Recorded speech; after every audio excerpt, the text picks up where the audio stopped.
Dagu hasrattan nişan.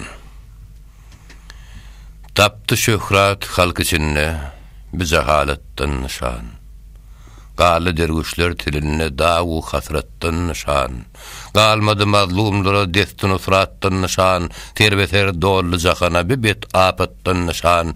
Degdi elim ehliği yüzmün hızalattan nişan. Eğer bilirler kimde olsa ol şiraretten nişan.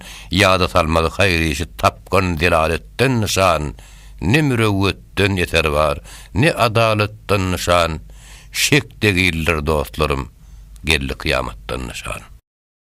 Her kişi bet gatka batır, aniki eğer billiler, mağşara münkür olup, yok dünyanı bağır billiler. Şergi işin bet ağlayıp, hupi işini bet kær billiler, rastları hain bilip, hainları yar billiler. Tamiga kanıg deyip, kanıgları zar billiler. Kim şerigat ehli bolsa, hezü edip har billiler. Münkürü mürşid bilip, yalgan ikrar billiler. Gamrağı takva sanıp, takvani inkar billiler.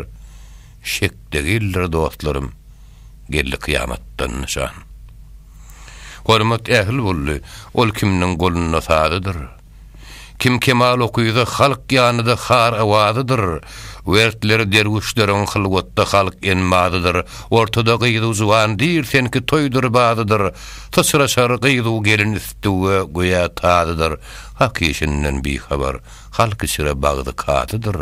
Tabi gızınır anın hakkın ki şeytan ödüdür. Tamuğun tıkancıdır. Her kim bir iş karadidir. Şek degiller dostlarım, gelli kıyamattan nişan.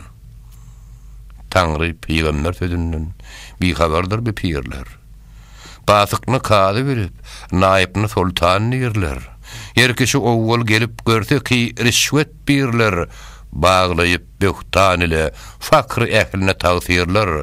Selle bağlayıp başına aç böğrü sofu pirler. Eyleyip halk üstüge köp hileyi tezvirler.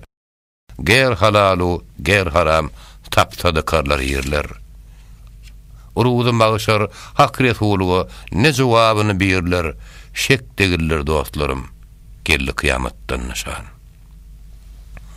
Egse vurmağıtım ulu, söz verle derdin her zaman. Ne şuyun zalimga nobut berdi bir döwür zaman. Anın şuyun göz görün, eştennin öte geçti guman.